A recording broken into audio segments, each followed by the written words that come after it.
Hello friends, मैं एक बार फिर से आपके लिए अपने चैनल का एक नया वीडियो लेकर आया हूँ।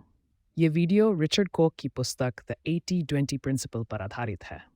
लेखक ने इस किताब में बताया है कि हमारे 80% परिणाम हमारी 20% कोशिशों पर निर्भर करते हैं। 80-20 प्रिंसिपल कम खर्च में ज़्यादा हासिल करने का एक रहस्य है।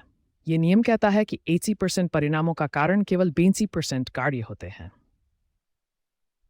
दोस्तों, अगर आप ध्यान से देखेंगे तो पाएंगे कि कारण और परिणाम का बैलेंस कभी बराबर नहीं होता। जैसे कि समाज में 80% गैर कानूनी काम केवल 20% लोग करते हैं।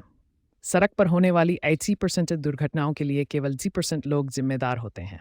आप जो गाड़ी चलाते हैं उसका इंजन केवल 20% ऊर्जा ही उपयोग करता है और 80% ऊर्जा ईंधन को जलाने में खर्च हो जाती है। दोस्तों, मैं आपको उनकी इस पुस्तक में ऐसे 9 विचार बताऊंगा। तो चलिए शुरुआत करते हैं पहले विचार से। 1. A minority of inputs lead to a majority of outputs. दोस्तों, आप एक बार अपनी अलमारी में रखे हुए कपड़ों को देखिए। आप प्रत्येक कपड़े को देखें और सोचिए कि आप किसी एक कपड़े को महीने में कितनी बार पहनते हैं। आप देखेंगे कि आपकी अलमारी में कुछ ऐसे कपड़े होंगे जो आपको बहुत पसंद होंगे।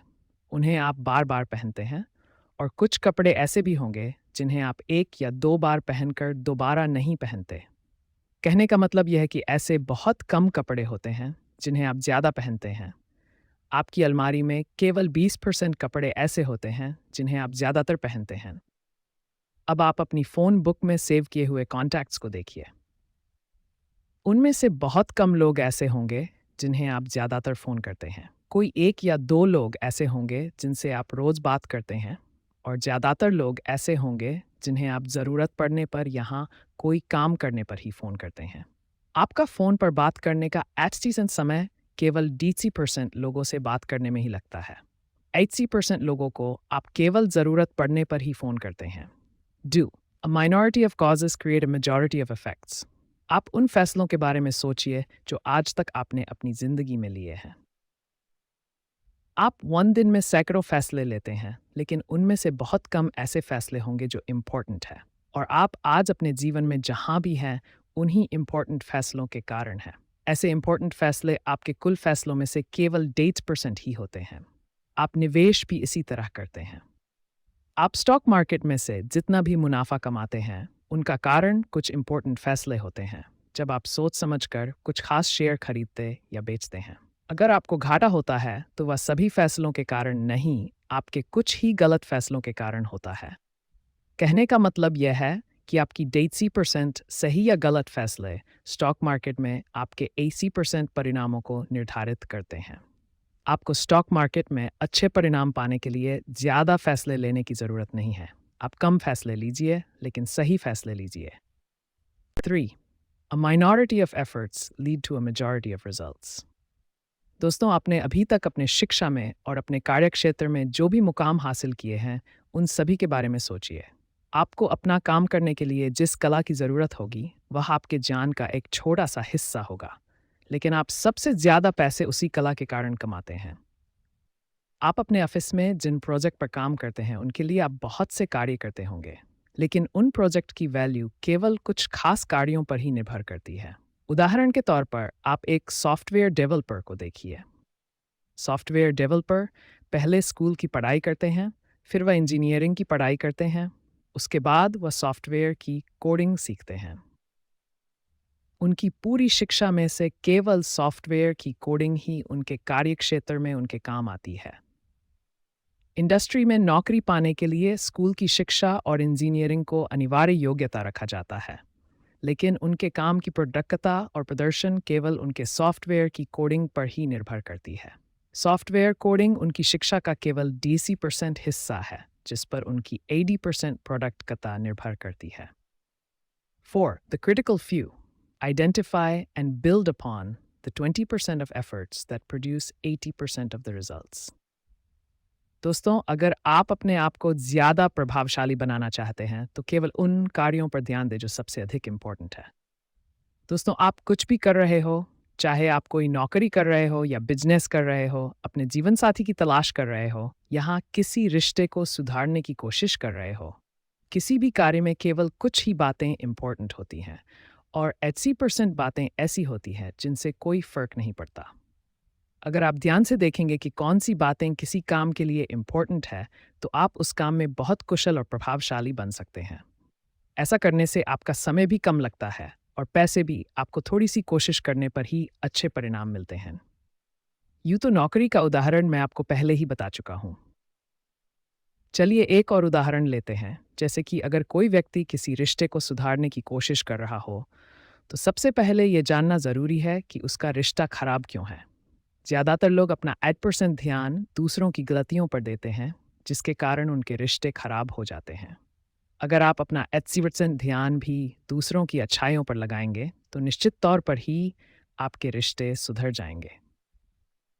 आपके बिजनेस में भी 80% परिणाम आपके 80% कार्यों पर ही निर्भर करते हैं।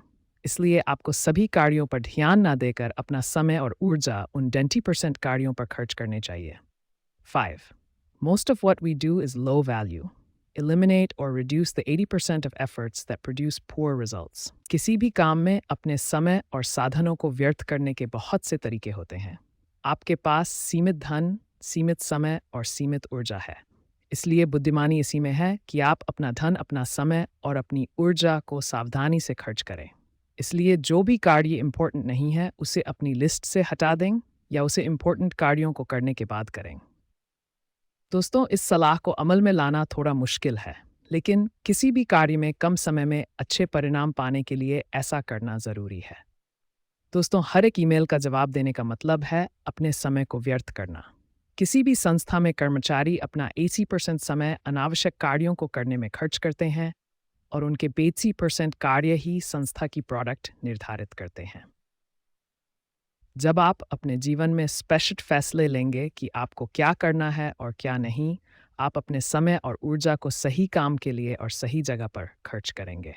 कुछ बुद्धिमान लोग एक नॉट टू डू लिस्ट बनाते हैं, जिसमें वह उन सभी कार्यों को लिखते हैं जिन्हें करना ज़रूरी नहीं है और जिन्हें करने से समय और ऊर्जा व्यर्थ होती है। यह फैसला करना बहुत आसान हो जाता है कि कौन से कार्य इम्पोर्टेंट है और कौन से नहीं। हमें कौन से कार्यों को सबसे पहले करना है और कौन से ऐसे कार्य हैं जिन्हें हम बाद में भी कर सकते हैं। अनावश्यक कार्यों को ना करना प्रोडक्टिविटी को बढ़ाने का एक बहुत अच्छा तरीका है।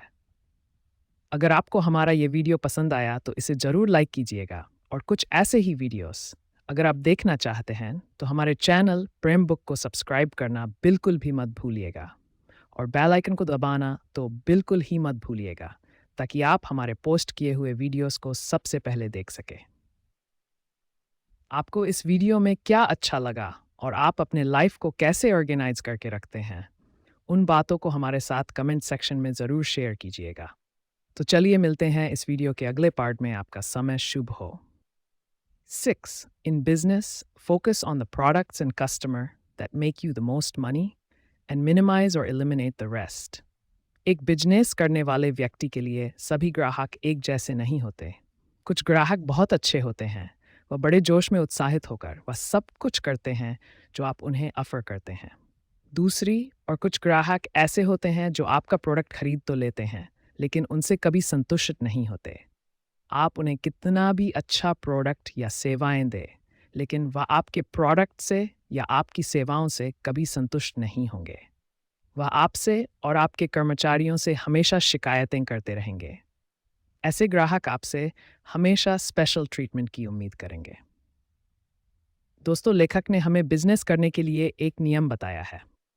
रिचर्ड कोच कहते हैं कि आप अपने अच्छे ग्राहकों को पहचानिए और उन्हें जितनी हो सके उतनी अच्छी सेवाएं दें। ऐसे ही ग्राहकों को लुभावने ऑफर और अच्छी सेवाएं देने के लिए आप जो कुछ कर सकते हैं वो करिए, क्योंकि ऐसे ग्राहकों के जरिए ही आपके बिजनेस के लिए नए ग्राहक आएंगे। ऐसे ग्राहक जब बाहर जाकर आपके बिजनेस के प्रोडक्ट और सेवाओं की तारीफ करते हैं, तो वह आपके बिजनेस के लिए अच्छी मार्केटिंग करते हैं। दूसरी और आप अपने खराब ग्राहकों को भी पहचानिए और उन पर अपना समय और ऊर्जा खर्च ना करें। ऐसे ग्राहकों पर ज़्यादा ध्यान ना दें, क्योंकि ऐसा करने से केवल आपका कीमती समय बर्बाद होगा।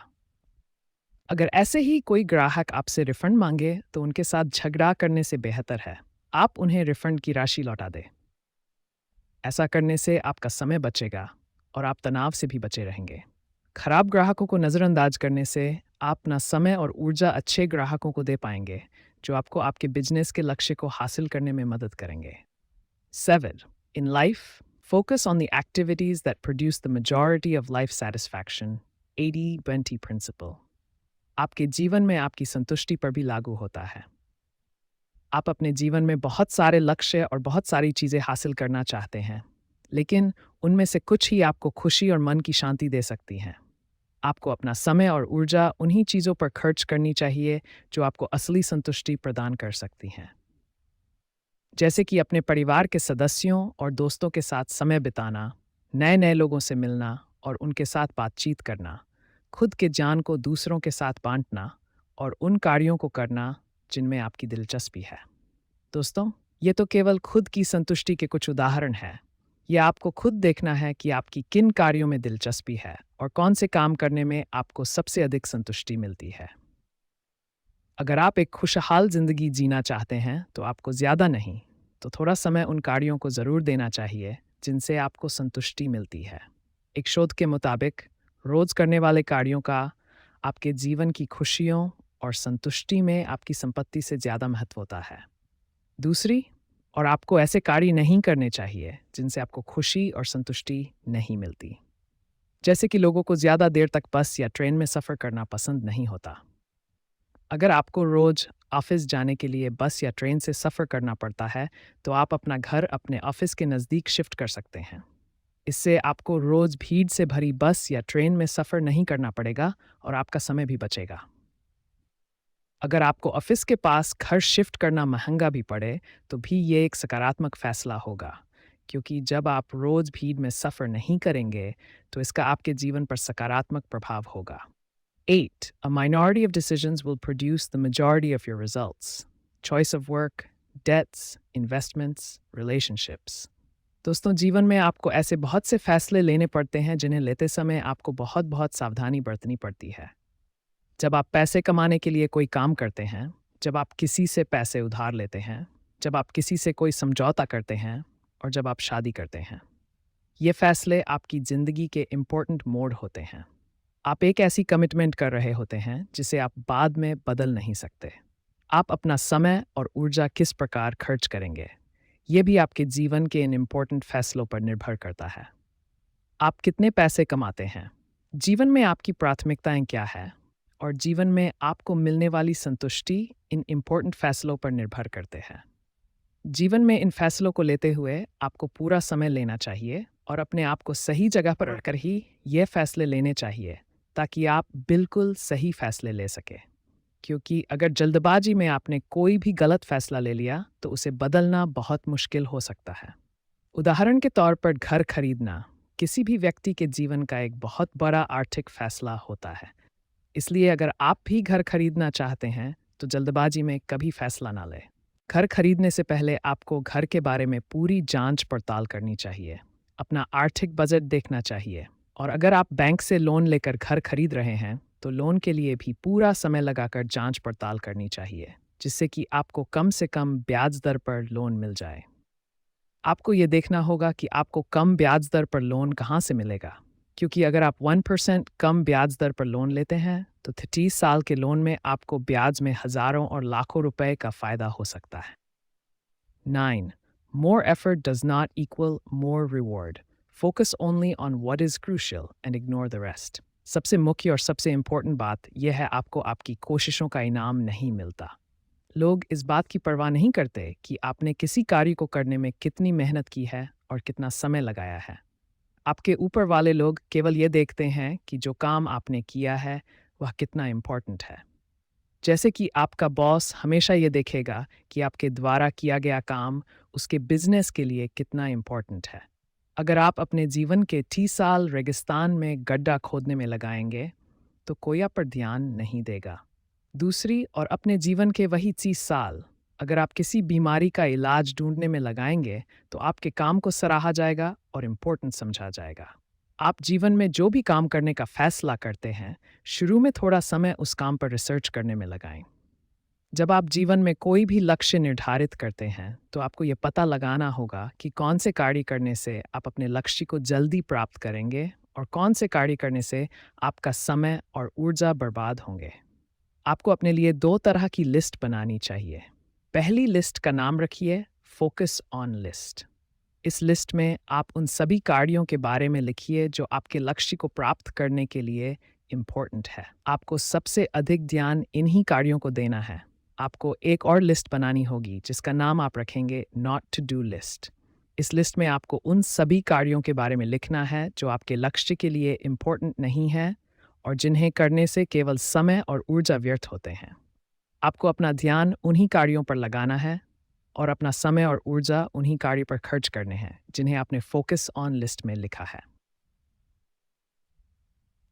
आपको नॉट टू डू लिस्ट में लिखे हुए कार्यों पर ध्यान नहीं देना है। जब आप कोई लक्ष्य निर्धारित करेंगे और उसके लिए ये 2 सूचियां बनाएंगे तो आप स्पष्ट होंगे कि आपको कौन से कार्य करने हैं और कौन से नहीं। ऐसा करने से लंबे समय में आपके समय, धन और आपकी ऊर्जा की बड़े स्तर पर बचत होगी।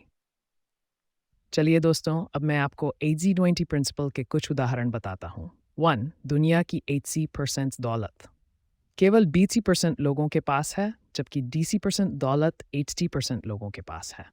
2. आप अपने 80 कपड़े 8% टाइम तक पहनते हो, जबकि 80% कपड़े आप 20% समय तक पहनते हो।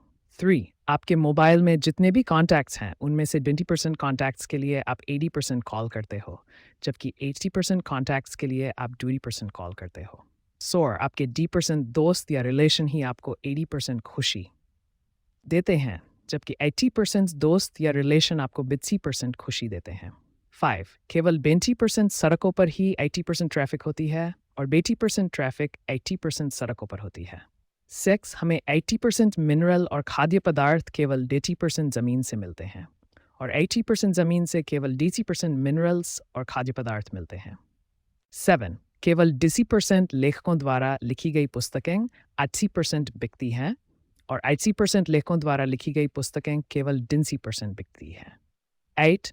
केवल 20% आर्टिकल्स ही 80% समय में पढ़े जाते हैं और 80% ब्लॉग्स को केवल 20% समय पढ़ते हैं। दोस्तों, यहाँ जो 80% और 8% की बात हो रही है, ये आंकड़े थोड़ा ऊपर नीचे भी हो सकते हैं। यहाँ 20% का मतलब है बहुत कम संख्या में और 80% का मतलब है बहुत अधिक संख्या में। दोस्तों, इस प्रिंसिपल को परेटो प्रिंसिपल भी कहते हैं। चलिए अब बात करते हैं कि इस प्रिंसिपल को आप अपने जीवन में किस तरह अप्लाई कर सकते हैं। किस तरह आप इस प्रिंसिपल का उपयोग करके अपने आप को ज़्यादा प्रभावशाली और कामयाब बना सकते हैं। सबसे पहले आपको एक लिस्ट तैयार करनी है जिसमें आप लिखेंगे कि आप दिन भर क्या काम करते हैं और उन कार्यों को आप कितना समय देते हैं। आपको 7 दिन तक रोज एक लिस्ट बनानी है और सप्ताह के अंत तक आपके पास पूरे सप्ताह की लिस्ट तैयार हो जाएगी। जब आप पूरे हफ्ते की लिस्ट को ध्यान से देखेंगे तो पाएंगे कि आपके 80% कार्य आपको केवल 20% अच्छे परिणाम दे रहे हैं। अब आपको इन 80% कार्यों को अपनी दिनचर्या से कम करते जाना है और उन 20% कार्यों को खोजकर बढ़ाते जाना है जिनसे आपको 80% अच्छे परिणाम मिल रहे होते हैं। अर्थात जो कार्य आपके टाइम को वेस्ट कर रहे हैं उनको करना आपको छोड़ देना चाहिए और जो कार्य आपके टाइम को यूज़फुल बना रहे हैं, इस तरह के कार्यों को दिन भर में आपको अधिक से अधिक करना चाहिए। दोस्तों, परेटो के इस नियम को आप जीवन के किसी भी क्षेत्र में इस्तेमाल कर सकते हैं। आइए देखते हैं कि आप किस तरह और किस क्षेत्र में इस नियम को इस्तेमाल कर सकते हैं। अगर आप बिजनेस करते हैं तो इस नियम का इस्तेमाल आप अपने बिजनेस को बढ़ाने के लिए कर सकते हैं। अच्छे बिजनेसमैन इस नियम को जानते हैं और इसका इस्तेमाल अपने बिजनेस को बढ़ाने के लिए करते हैं। आपको अपने बिजनेस की उन गतिविधियों पर ज़्यादा ध्यान देना है जिनसे आपके बिजनेस को फ़ायदा होता है और मुनाफा मिलता है, जैसे कि सेल्स एंड मार्केटिंग के कार्यों पर ज़्यादा ध्यान दें। अपने प्रोडक्ट और सेवाओं की क्वालिटी पर ज़्यादा ध्यान दें। अपने ग्राहकों को उस सेगमेंट पर ज़्यादा ध्यान दें जो आपके प्रोडक्ट और सेवाओं को बार बार खरीदते हैं और इस्तेमाल करते हैं। ये आपको देखना है कि आपके बिजनेस की कौन सी गतिविधियों से आपको सबसे अधिक फ़ायदा होता है। आपको अपना समय और ऊर्जा उन्हीं गतिविधियों पर खर्च करने हैं। अगर आप एक विद्यार्थी हैं तो अभी आप परेटो के इस प्रिंसिपल का इस्तेमाल कर सकते हैं। आप अपने पाठ्यक्रम को 2 भागों में विभाजित कीजिए। पहले भाग में आप उन सभी टॉपिक्स की लिस्ट बनाएं जिन पर पुराने एग्जाम्स में सवाल आ चुके हैं। इसके लिए आप अपने टीचर से भी मदद ले सकते हैं। आप अपने टीचर से पूछिए कि उनके विषय के कौन से टॉपिक एग्जाम के लिए इम्पोर्टेंट है। आप 1 या 2 दिन का समय निकालकर हर विषय के लिए ऐसी एक लिस्ट तैयार करें। अगर आपके सेक्स विषय हैं, तो 2 दिन में आपके पास सेक्स लिस्ट तैयार हो जानी चाहिए। अब जो लिस्ट आपने तैयार की है, आपको केवल उनमें लिखे हुए टॉपिक्स को भी एग्जाम्स के लिए तैयार करना है। इन सभी टॉपिक्स को अच्छी तरह तैयार करने के बाद आप थोड़ा बहुत उन टॉपिक्स को भी पढ़ सकते हैं जिनके एग्ज़ाम में आने की थोड़ी बहुत उम्मीद है। दोस्तों, इस तरह से आप सबसे इम्पोर्टेंट टॉपिक्स को एग्ज़ाम के लिए तैयार करते हैं और एग्ज़ाम में केवल सफल ही नहीं होते, बल्कि बहुत अच्छे अंकों से सफल होते हैं। टॉप करने वाले विद्यार्थी परेटो के इस प्रिंसिपल को जानते हैं और उसका हमेशा इस्तेमाल करते हैं। अगर आप इस नियम का उपयोग अपनी डेली रूटीन में करना चाहते हैं, तो उन कार्यों पर ज़्यादा ध्यान और समय दीजिए जिनमें आपको अच्छे परिणाम मिलते हैं।